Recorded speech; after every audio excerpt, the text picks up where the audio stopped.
평양에서의 패권 전쟁은 앞으로 지속될 것이다. 그 약점을 메꿔줄 수 있는 능력 가진 나라가 한국이다. 그래서 이제 우리한테 협력을 요청하는 거죠. 중국은 일단 선박 시장 내에서의 포지션은 조금 유리한 것 중에 하나가 자국에서도 굉장히 많은 선박을 필요로 하잖아요.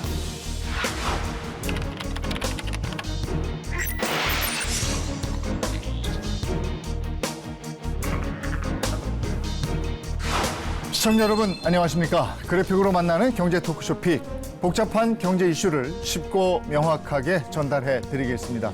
도널드 트럼프 미국 대통령이 조선업 재건에 시동을 걸면서 다른 나라로부터 선박을 구매할 수도 있다라고 밝혔습니다. 세계 최고 수준의 조선 기술을 가진 우리나라로선 새로운 기회가 열린 셈인데요. 우리나라 조선업이 주도권을 잡기 위해서 어떤 전략이 필요할지, 세계 시장에서 경쟁력을 키우기 위한 방안은 무엇일지 관련한 궁금증들을 낱낱이 분석해 드리겠습니다. 경제 토크쇼 픽 시작합니다.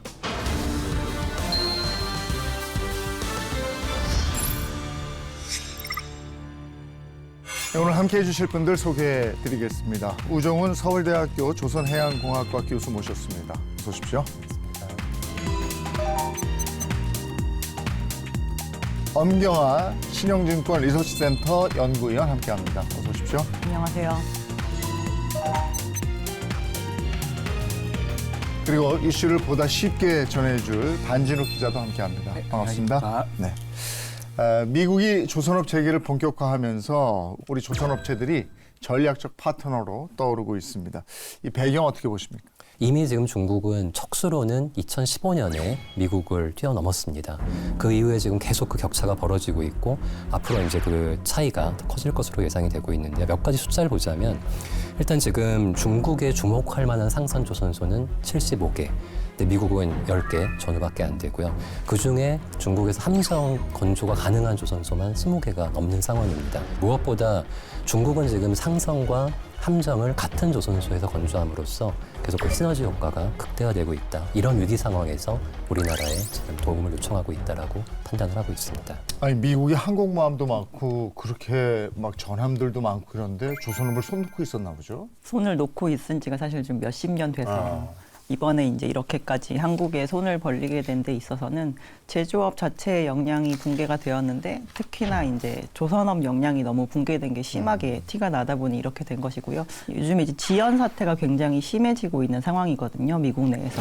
그래서 과거에 2000년대 초반과 2020년대가 되었을 때 똑같은 제품을 만드는 데 있어서 제조하는 기간의 차이, 이런 거를 비교해 놓은 표들이 있는데, 뭐 과거에 한 5년이면 만들었던 것을 지금 한 9년 정도에 걸려서 만들 수 있고, 일단 전체적으로 1년에 미국에서 생산이 되는 배의 숫자 자체가 굉장히 어떻게 보면 되게 비루하다 싶을 정도로 저희가 그 수십 개의 조선업체에서 막 두 척 이렇게 만들어지는 상황이기 때문에 이제 그런 걸로 인해서 이제 제조업이 무너졌다라는 게 너무 내부적으로도 이제 확실하게 된 것이고, 이거를 지금 당장 우리가 역량을 좀 바꾼다고 한들 지금은 이제 해결할 수가 없다라고 결론 내린 것 같습니다.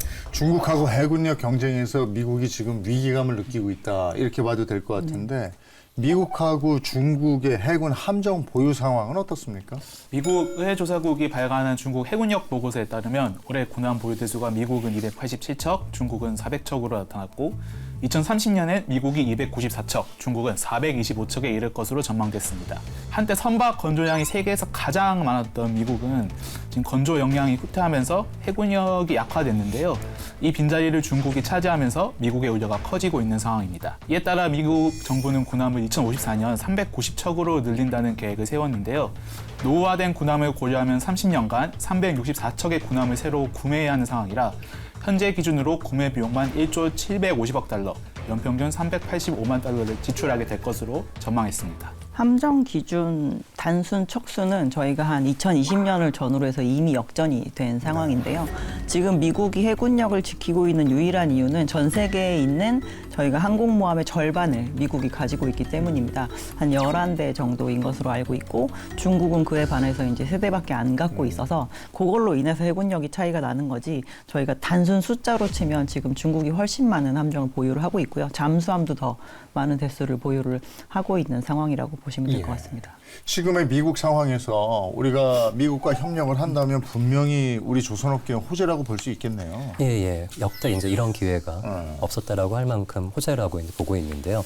이제 지금 얘기하고 있는 함정 외에도 최근에 그 미 의회에서 2023 작년 말입니다. 그 Ships for America Act라고 해서 이게 미국의 그 선박 건조와 그 다음에 항구에 대한 인프라스트럭처를 앞으로 더 발전을 시키겠다라고 한 법인데 크게 여기에 보면은 일단 미국의 국적 상선을 지금 현재 한 100척이 좀 안 된다고 합니다. 이거를 250척 이상으로 앞으로 늘려가겠다라고 하는 이 자체도 어떻게 보면 우리나라에 이제 왜냐하면 미국이 중국에 발주할 확률은 점점 작아지고 있고 특히 이제 트럼프 행정부가 들어오면서 이 석유가스 생산을 계속 그 장려를 하면서 바로 지난주죠. 기사가 난 게 벤처 글로벌이라고 하는 미국의 해운사가 있는데 이 해운사는 과거에 중국에도 발주를 했던 LNG 운반선을 발주를 했던 회사인데 최근에 이게 우리나라하고 이제 엑스클루시브 그 LNG 운반선에 대한 발주를 검토 중이다라고 알려져 있습니다. 미국하고의 조선업 교류가 우리가 진작에 활발했었습니까? 사실 미국은 한국의 큰 고객은 전혀 아니었었고요. 그래요? 왜냐하면 지금 이 선박 시장 내에서 선주국으로서의 기능을 하고 있는 나라가 아닙니다. 그래서 지난주에 이제 저희가 IMO라고 하는 국제회사기구에서 선박에 탄소세를 부과하는 그 법이 이제 저희가 통과가 되었는데 그 부분이 나오기 전에 트럼프 행정부에서 만약에 우리나라 배에게 그렇게 탄소세를 부과시킨다면 큰 보복을 하겠다라고 발언을 했는데요. 네. 시장에서 아무도 신경 쓰지 않을 정도로 미국이 그만큼 이제 선박 시장에서 차지하는 비중이 굉장히 적습니다. 근데 지금 이제 말씀하셨던 전략상선을 마련하는 부분 그리고 군함을 마련하는 부분이 미국에서 지금 계획하고 있는 수준의 발주가 만약에 나와준다라고 한다면 1년에 우리나라 조선 업체들이 한 220척에서 250척 정도의 선박을 만드는데 미국이 차지하는 부분이 꽤 큰 부분을 차지를 할 수 있게 되면 굉장히 든든하게 계속 발주를 해주는 주체로 떠오를 수도 있는 거죠. 네. 이게 확실히 호재는 호재인데 부정적인 영향은 없습니까? 이게 이제 조금 리스크라고 할 수 있는 부분이 최근에 그 호주에 이제 함정 발주권이 있었을 때 당연히 이제 우리나라 하나나 이제 HD 현대가 그 수주를 할 것으로 예상을 해요. 왜냐하면 건조 기간이라든가 또는 성과라든가. 근데 그걸 이제 이탈리아 또는 일본에 지금 뺏길 위기. 근데 이게 이제 그 이유를 알아보면은 다른 국가들 일본이나 이탈리아 같은 경우는 다 이제 원팀으로 나갑니다. 호주에 원팀으로 가서 협상을 하고. 근데 우리나라는 안타깝게도 지금 어떤 컨트롤 타워가 없는 상황이다 보니까 호주 입장에서는 이게 한 국가인데 회사가 2개가 따로 오는 거예요. 더군다나 지금 HD현대하고 하나오션은 내부적으로 KDDX 관련해서 어떤 그 법적인 그런 싸움도 하고 있는 상태이기 때문에 분명히 굉장히 좋은 호재인데 이 호재를 좀 국가 차원에서 좀 전략적으로 원팀으로 가야 될 필요가 있다. 기술적인 측면에서 우리나라 조선 기술이 세계 최고다 이렇게 들었는데 어떻게 언제 이렇게 발전된 거예요? 일단 그 조선업을 하기 위한 4가지 조건이 있습니다. 첫 번째가 부동해가 있어야 되고요. 두 번째는 가까운 지역에 소위 이제 근방에 일관화 제철소 그리고 기후, 인력 소위 이제 선박을 설계하고 건조할 수 있는 양질의 인력이 제공이 돼야 되는데 사실 이 4가지 요건을 다 충족시킬 수 있는 국가가 전 세계적으로 많지 않습니다. 이건 사실 앞으로도 그럴 거라고 예상은 하는데요. 또 하나는 그 7, 80년대, 그러니까 90년대 우리나라 조선업이 과거에도 위기가 있었습니다. 그때마다 이제 계획조선 제도라든가 또는 조선 산업 합리화 조치 같은 어떤 적극적인 지원을 통해서 지금과 같은 경쟁력을 갖추게 됐다라고 볼 수 있습니다. 우리 조선업 하면 상징적으로 다들 생각이 이제 이순신 장군의 거북선인데 이게 괜히 나온 게 아니에요. 예전에는 그냥 사실 인건비가 싼 순서대로 발달이 되어 온 산업입니다. 조선업은. 저희가 재료비와 인건비 이 2가지로 많이 형성이 되어 있는 산업이기 때문에 그런데 이제는 기름 덜 쓰는 배 만들어 주세요라는 쪽으로 이제 효율. 바뀌게 되는 겁니다. 그래서 저희가 조선 업체들이랑 얘기를 해봤을 때 그 기술 관련되신 분들이 이제 자신 있게 하시는 얘기가 있더라고요. 나는 한 번도 선주와의 협상 테이블에 1년 전에 가지고 왔던 같은 제품을 가지고 나간 적이 없다라고 얘기를 하시더라고요. 똑같은 스펙을 요청을 해도 계속 더 효율적인 선박을 개발을 해서 나갔기 때문에 우리가 30년 전에도 중국한테 따라잡힌다고 얘기 들었고 20년 전에도 들었고 10년 전에 들었고 어제도 들었지만 우리는 10년 뒤에도 여전히 격차를 벌리고 있을 거라는 얘기를 했었는데 그 부분이 이제 잘 먹히면서 한국이 여전히 역량을 잘 유지하고 있었다라는 게 좀 중요점인 것 같습니다. 계속 진화하고 있었어요. 네네. 좋은 방향으로. 우리 그러면 조선업의 세계 경쟁력은 어느 정도 되는지 강점과 약점은 뭔지 이 부분도 궁금하네요. 먼저 작년에 산업연구원에서 중국과 한국의 어떤 전체적인 그 서플라이 체인을 포함을 한 분석을 한 적이 있습니다. 그때 이제 이게 약간 좀 조선업계와 우리나라에 좀 충격을 줬는데 이제는 총괄적인 점수에서 중국이 이제 우리나라를 앞섰다. 근소하지만 예를 들어서 설계나 어떤 공급망, 그러니까 우리나라 협력사들은 우리나라가 아직은 중국보다 조금 나은 상황이지만 건조 역량이라든가 또는 애프터 마켓 또는 어떤 자국의 수요 관점에서 벌써 중국이 앞서고 있다라는 그런 결과가 있었고요. 또 하나는 이제 저희 서울대에서 자체적으로 어떤 스마트 조선소 레벨을 한번 조사를 한 적이 있습니다. 약간 좀 컨피덴셜리티를 가지고는 있지만 거기에 이제 보면은 우리나라 5점 만점에 우리나라 대형 조선소들은 대략 3점에서 3점 중반대 정도에 매핑이 됐는데 23년에 중국의 수준이 대형 조선소 기준으로 2.8에서 3.1까지 따라왔다. 이게 불과 5년 전만 하더라도 중국 조선소들은 대부분 2점 중반대 정도에 머무르는 그 사이에 굉장히 급격하게 어떤 건조 기술, 스마트화 수준도 발전을 해 있다라고 볼 수가 있고요. 이런 전체적인 어떤 조선 산업의 생태계 관점에서 보면은 좀 더 신경 쓰고 봐야 될 그런 위기 사항이 아닌가 생각을 합니다. 조선업 얘기할 때 요즘 뉴스에서 들은 게 인력이 없다. 네네. 무슨 와가지고 뭐 용접할 사람이 없다. 맨 이런 얘기 듣거든요. 이것도 큰 약점이 되겠어요. 자동화하기 굉장히 어려운 제조업 중에 하나가 조선업이거든요.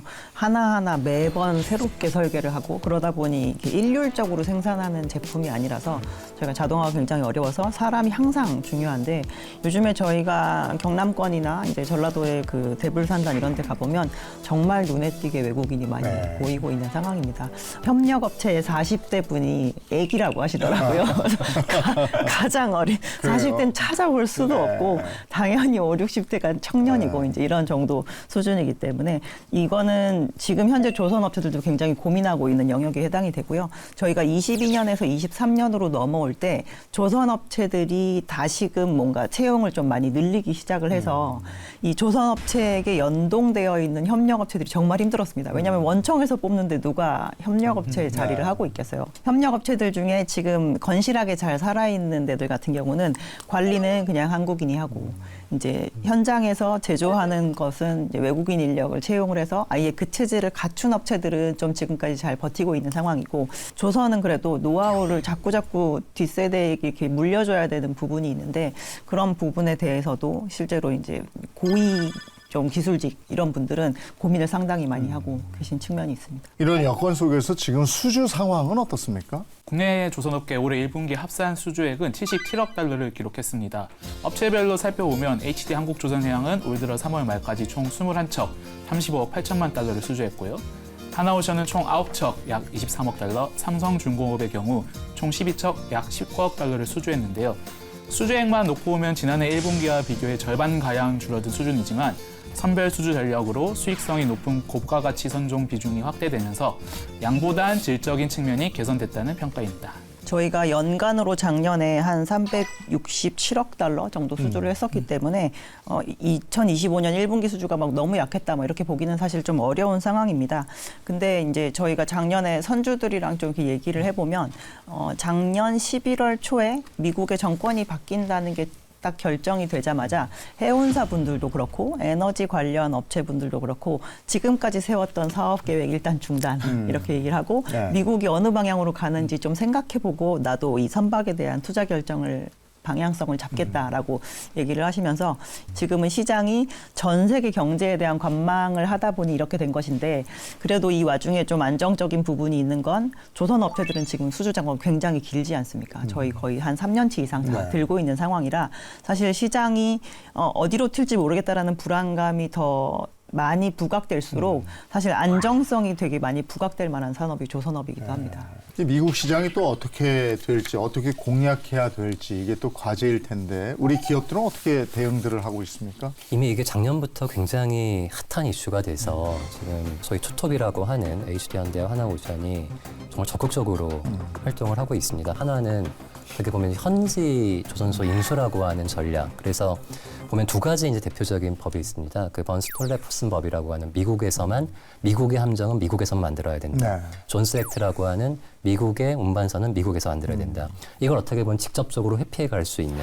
그래서 보면 필리조선소를 작년에 이제 인수를 마무리하고 지금 가동 중에 있고 또 최근에 포기했다고 생각했던 호주의 방산업체인 오스탈이라고 하는 인수를 재추진하고 있는 그런 상황이고 HD현대 같은 경우는 또 요즘 굉장히 이게 이제 기사가 너무 빨리 많이 나오는데 HD현대가 지난주에 미국의 이제 최대 그 수상함, 그러니까 함정 건조사인 헌팅턴 잉걸스라고 하는 회사가 있습니다. 네. 거기에 HD현대의 특수전 대표, 조원호 대표가 직접 가서 MOU를 맺고 왔습니다. 우방국에서 미국의 함정을 건조할 수 있는 그런 기회가 올 수 있기 때문에 발빠르게 접근을 한 것도 있고 또 한편으로는 이 함정에 대해서 우리나라가 그 건조를 잘하는 건 맞지만 아직 첨단 무기 체계에 대해서는 부족한 부분이 있어요. 대표적으로 스텔스 기능이라든가 또는 극초음속이라든가 또는 어떤 무인 체계, 고도화된 무인 체계 이런 부분에 있어서 좀 그 우리나라가 소위 미국의 그런 고도화된 기술을 좀 배울 수 있는 그런 기회도 될 거라고 생각을 합니다. 지금 우리나라 조선 업체들의 그 특수선 사업부가 아주 풀로 돌아가고 있는 상황은 아닙니다. 그래서 기존에 이제 미국에서 나오는 어느 뭐 MRO 역량이 되었건 아니면 신조 역량이 되었건 그런 것들을 지금 현재 저희가 가지고 있는 부분으로 좀 소화를 하고 다만 여기서 저는 이제 오버하지 말아야 될 부분은 만약에 미국에서 나오는 물량에 맞춰서 저희가 막 온갖 투자를 해놓는데 미국이 연속적인 수주를 주지 않거나 이럴 수도 있다라고 생각을 하거든요. 그래서 그러한 그 강약을 잘 맞추는 것이 가장 중요하지 않을까라고 생각합니다. 기왕에 필리조선소를 인수를 했잖아요. 네. 이게 처음이잖아요. 예. 이게 어떤 영향이 있습니까? 정말 어렵다고 합니다. 그러니까 첫 번째는 공급망도 거의 붕괴가 되어 있고 하나 이제 그 필리조선소가 아주 작은 컨테이너선을 주로 만드는데 그 컨테이너선 한 척의 가격이 우리나라 지금 대형 LNG 운반선하고 비슷할 정도로 3억 불에 가까운 이거를 그렇다고 또 한국의 어떤 그 작업자들을 뭐 대규모로 데려가서 할 수 있는 그런 상황도 아니고 이게 비슷한 케이스가 과거에 중국과 우리나라, 그러니까 우리나라가 중국에 진출을 해서 중국의 야드를 했던 대표적으로 많이 알려져 있는 게 STX의 대련 야드입니다. 근데 이 대련 야드는 뭐 다 아시는 것처럼 거의 망했죠.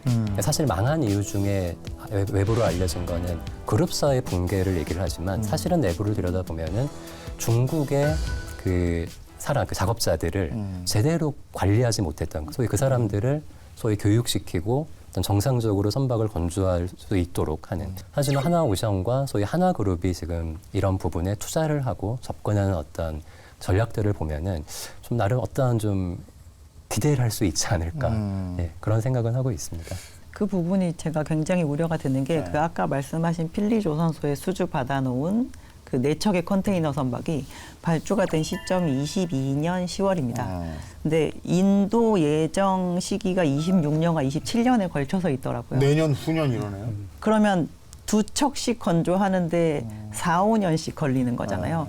그렇다고 하면 그 비싼 미국의 인력이 4년을 들여서 배 2척을 만들기 위해서 최선을 다하는 건데 과연 그것 또한 제 시간에 인도될지 알 수가 없고 그리고 저희가 이제 우리나라가 조선업이 이렇게 잘 발달된 데는 저는 정말 국민성도 많이 기여를 했다고 생각하거든요. 정말 저희 시간 안 맞추는 거 굉장히 싫어하잖아요. 뭐 미리 하면 미리 했지 절대로 늦춰지거나 이런 게 없는데 그거를 바꿀 수는 없을 거예요. 미국 사람들의 그 노동에 대한 그 스탠스를 좀 바꾸기 굉장히 어려울 거라고 보거든요. 그래서 그 안에 내부를 정말 다 뜯어 고쳐서라도 어떻게든 구조를 바꾸겠다. 과연 가능할지 매우 걱정이 됩니다. 자, 이렇게 어쨌든 우리나라 조선업의 호재가 예상이 되면서 그 이른바 슈퍼사이클에 진입했다 이런 얘기가 나오고 있는데 관련한 내용은 반진욱 기자가 정리해봤습니다.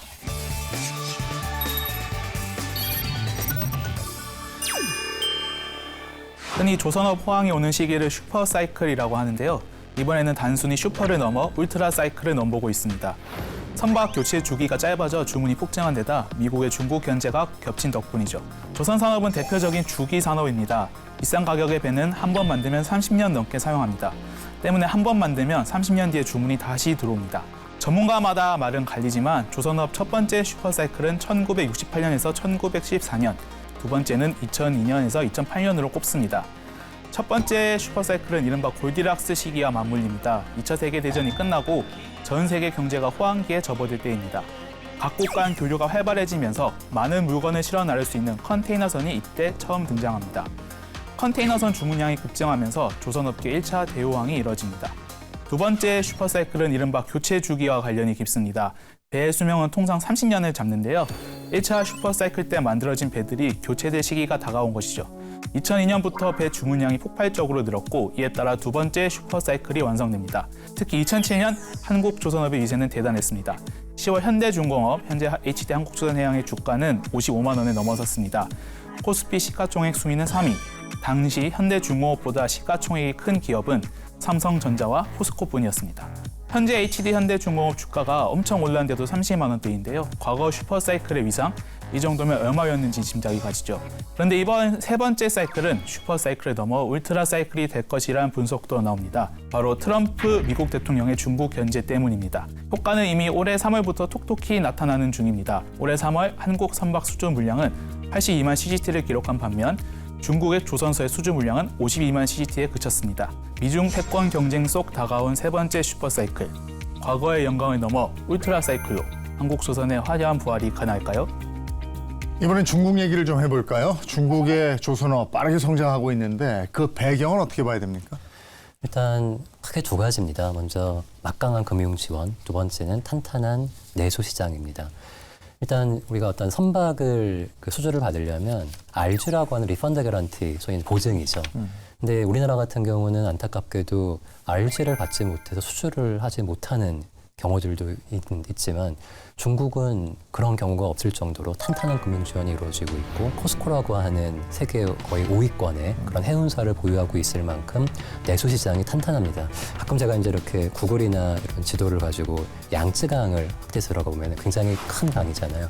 그 내수로가 전부 다 벌크선 컨테이너로 꽉 차 있습니다. 그 정도로 거대한 내수 시장이고 거기에 미국과는 달리 소위 이제 한 조선소에서 함정과 상선을 같이 건조를 하기 때문에 어떤 시너지 효과 같은 것들이 극대화가 되고 있는 그런 상황으로 보고 있습니다. 처음 적용하는 기술 선박을 지어볼 수 있다라고 한다면 그 부분이 나와서 다시 잘 돌아다니면서 좋은 레코드를 쌓는 게 그 조선업체한테 정말 큰 듬직한 그런 버팀목이거든요. 왜냐하면 저희가 처음으로 안 해본 거를 적용하는 선주는 어지간하면 없습니다. 그 전에 몇백 년 동안 안전했던 그 기술이 있는데 내가 여러 가지 위험을 무릅쓰고 이걸 할 필요가 없는 거잖아요. 근데 중국은 지금 중국의 그 사이즈만으로도 그게 된다는 거죠. 중국이 여건이 좋네요. 여러 가지로 좋죠. 네. 그러면 중국하고 지금 우리나라하고 조선업의 경쟁력 그 차이는 어느 정도입니까? 그러니까 우리나라가 지금 못하는 거 세 가지만 좀 얘기를 해보겠습니다. 첫 번째는 로봇 자동화인데요.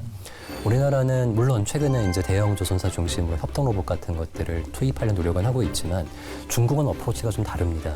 이게 예를 들어 보면은 중국의 전기차 시장이 포화가 되면서 기존의 전기차 시장에 그 로봇을 공급하던 모든 업체들의 역량을 중국 정부의 명령으로 조선소에 집중을 하고 있다는 겁니다. 그러다 보니까 한 달 전에 그 중국 굉장히 작은 조선소에 다녀온 제 후배가 해준 얘기가 무슨 조선소에 이렇게 로봇이 많아라는 얘기를 할 정도로 또 하나가 이제 조선 설계에 중요한 게 소프트웨어입니다. 그 배를 설계할 소프트웨어가 중요한데 우리나라는 아직도 이 부분은 100% 해외 외국 소프트웨어 의존을 하고 있어요. 중국이 작년에 이게 이제 그 어떤 기사로 나오진 않았지만 미국의 어떤 설계 소프트웨어의 뼈대가 되는 코드를 소스 코드를 거의 천문학적인 금액을 주고 사와가지고 중국이 중국만의 선박용 소프트웨어를 만들겠다라고 선언을 한 그런 일이 있었고요. 무엇보다 지금 좀 이렇게 리스크하다고 보는 거는 이게 뭔가 새로운 기술을 시도를 해보기 위해서는 새로운 무대가 필요합니다. 근데 이게 조선소 하나를 만드는 일이 정말 천문학적인 비용이 들어가는. 근데 중국은 작년에 신규 조선소 2곳을 또 건설을 하겠다라고 지금 그 얘기를 한 상태입니다. 이런 부분들이 좀 우리나라에는 리스크가 되고 있는 그런 부분에 집중을 해야 될 필요도 있다라고 생각을 합니다. 우리나라와 중국의 그러면 수출 차이는 얼마나 돼요? 지난 수년간 중국 조선소들은 한국 조선소 대비 약 20% 저렴한 가격을 앞세워서 물량을 따냈는데요. 이에 따라 지난해 중국 조선소들의 세계 선박 수주 점유율은 70%에 달했고 우리나라는 16%까지 떨어졌습니다. 하지만 올해 들어 1월에서 3월 기준 우리나라의 수주 점유율은 27%로 반등한 반면 중국의 점유율은 49%로 꺾였는데요. 미국 정부가 중국제 선박의 거액의 입항 수수료를 예고하는 등 압박이 본격화되면서 선주가 중국에서 한국 조선사로 마음을 돌렸기 때문이라는 분석이 나오고 있습니다. 미국은 배가 필요하고 미국은 중국을 제재하고 있고 이건 분명히 우리한테 호재가 될 텐데 그렇다면 우리는 어떤 전략을 세워야 됩니까? 일단 첫 번째는 좀 미국에만 편중된 대응 전략은 조심해야 된다. 이게 이제 보면 일본 같은 경우만 해도 일본 그러면 사실은 우리나라보다 훨씬 친미 같지만 그 중국과의 전략적인 그런 협력 사례도 보이고 있고요. 우리나라는 사실은 그런 어떤 국제화 부분에서는 좀 취약한 면이 있는 게 사실입니다.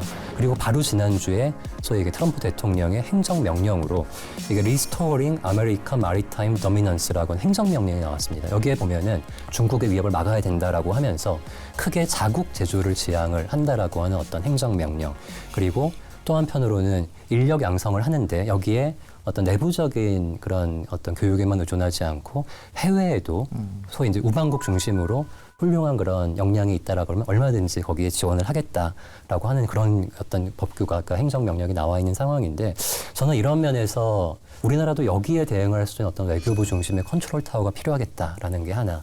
두 번째는 미국에서 만약에 앞으로 함정 관련해 매년 3, 40조, MRO 20조가 나온다라고 하면 우리나라가 혼자 다 할 수 없습니다. 그럼 우리나라가 이 부분에 대해서 인도나 인도네시아 같은 국가들과 좀 어떤 글로벌 공조 체계를 구축을 해서 뭐 비단 미국이 아니더라도 어떻게 보면 중국이 지금과 같은 추세로 발전을 한다 그러면은 어떻게 보면은 극복할 수 없는 대상이기 때문에 그러한 좀 공조 체계도 필요하겠다라고 생각을 합니다. 중국 조선업하고의 경쟁에서는 어떤 전략이 필요합니까? 일단 뭐 우리가 보통 어떤 산업 전략으로 얘기하면 첫 번째 얘기하는 게 다각화할 거냐 집중할 거냐 하는데 일단 조선업은 그냥 그 태생 자체가 저는 다각화라고 생각을 합니다. 과거에 이제 우리나라가 일본을 역전할 때 어떤 일이 있었냐면 일본이 당시에 이제 어떤 독보적인 1위를 하면서 좀 자만을 한 거죠. 그래서 일본은 우리가 표준선을 정해가지고 이 표준 선박을 소위 글로벌 표준으로 가져가겠다. 이게 일본의 큰 착오였습니다. 거기에 우리나라는 반대로 후발주자였기 때문에 어떤 선박이든 다 만들어주겠다라고 하는 전략으로 지금의 이제 위치해 온 건데 여전히 저는 이 전략은 유효하다고 봅니다. 특히 이제 이 부분에서 이제 하나 짚어볼 부분이 그럼 고부가 가치 선박이라는 게 무엇이냐. 어떻게 보면 이게 LNG가 과열화가 되면은 사실은 전 세계 그 LNG를 수용할 수 있는 항구는 제한적이거든요.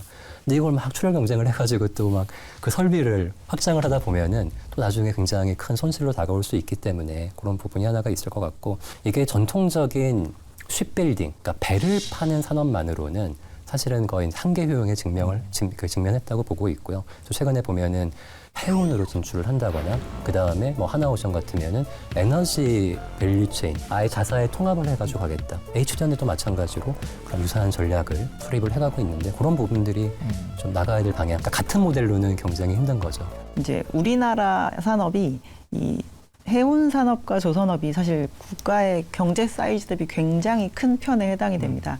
근데 거기에서 가장 아쉬운 것 중에 하나가 아까 말씀하신 것처럼 우리나라는 선박금융에 있어서는 약간 후진국이거든요.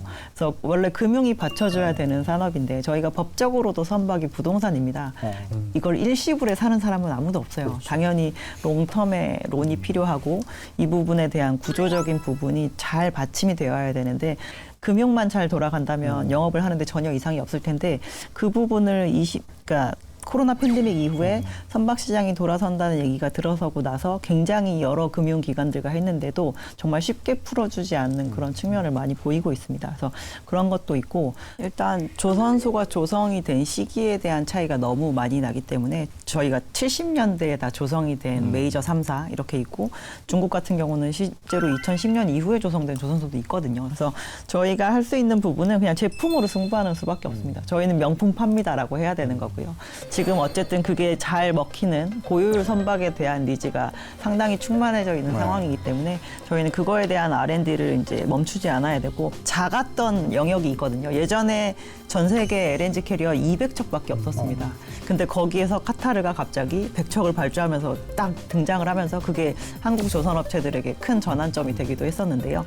그런 식으로 적은 시장이지만 꾸준하게 R&D를 하고 레코드를 쌓고 투자를 해놔야 그 업황이 좋아질 때 거기에서 저희가 한 레벨 이렇게 올라갈 수 있는 단계가 되는데 그 어느 영역에서 그 영업을 하더라도 좀 잊지 말아야 되는 부분인 것 같습니다. 그럼 세계 시장 속에서 조선업의 미래 전망이라든지 그리고 또 우리가 경쟁력 우위를 계속 유지하려면 어떤 방향으로 가야 된다. 어떻게 보십니까? 그러니까 우리나라가 항상 제품 또는 어떤 선박 건조에만 너무 집중을 하다 보니까 어떤 글로벌 표준을 선도하는 부분에서는 굉장히 약점이 있었습니다. 근데 국제해사기구에 최근에 그 저희 총장을 하셨던 임기택 총장님 관련 예전에 한번 얘기를 들어보면은 중국이나 일본은 이 IM 매년, 그러니까 매 회의마다 참석을 해서 계속 그들의 기술을 발제하고 그것을 표준화시키기 위한 노력들을 정말 많이 하는데 우리나라는 그렇지 않다는 거예요. 너무 샤이하고 좀 소극적이고 물론 최근에 이제 대형사들 중심으로 IMO에 진출하려는 노력은 있지만 이런 부분에 대해서 좀 더 적극적으로 국가적인 지원과 그런 거 필요할 것 같다는 생각을 합니다. 제가 이제 몇 년 전에도 그런 얘기 한 적이 있는데 제 업이 없어지지 않을까라는 생각을 했었거든요. 근데 없어지진 않겠다 싶었던 게 전 세계 무역의 85%는 배가 하고 저희가 아무리 모든 공장이 소비지로 돌아가서 다 리쇼어링 된다라고 해도 원자재는 위치를 바꿀 수가 없기 때문에 결국에 이 해상무역은 필수제다라고 생각을 합니다. 그래서 저희가 장기적으로 필요한 적정 수준이 얼마인지에 대한 포캐스트를 하는 게 일단 가장 중요한 것 같고요. 거기에서 저희가 우리나라가 이 정도를 차지하고 가면 이거는 지속 가능성이 굉장히 명확하게 있을 것 같다라고 하는 수위에 대한 그 판단을 좀 잘 하는 게 저희는 중요하다라고 생각을 하고요. IMO에 소극적이라고 말씀하셨지만 그래도 대형 업체들이 요즘에 가서 매번 회의에 참석하고 신기술 발표하고 또 세션을 열고 막 이렇게 하고 있는 걸로 알고 있거든요. 이제 지속 가능한 역량이 얼마인지에 대한 그런 부분에 대한 판단, 저희는 그게 가장 중요하지 않을까 싶습니다. 그리고 오늘 엄 의원님이 기왕에 나와주셨으니까 우리 시청자 여러분들이 궁금해하는 게 있어요. 뭐가 있나요? 조선주를 좀 사야 되느냐 뭐 이런 건데 어떻게 하면 좋겠습니까? 저는 안 가지고 속 터지느니 그냥 사시는 게 나을 것 같은데요. 오를 때 내가 없으면은 네. 그때 살 걸 이러니까. 제가 주변에 주식하는 친구들을 보니까 내 주식이 빠지는 것보다 남이 사고 내가 안 산 주식이 오르는 걸 더 속 터져 하더라고요. 오르긴 오르나 보다. 그죠? 자, 우리 조선업의 호재죠. 이번에 이제 호재가 왔는데 새로운 도약이 돼서 지속적으로 발전할 수 있길 간절히 바랍니다. 마무리하면서 제가 안내해 드릴 게 있는데요. 저희 경제 토크쇼 픽이 런칭 1주년을 맞아서 그간 방송 주제들을 모아서 책으로 펴냈습니다. 40명의 경제 전문가들이 더 깊이 풀어낸 그런 책이 되겠습니다.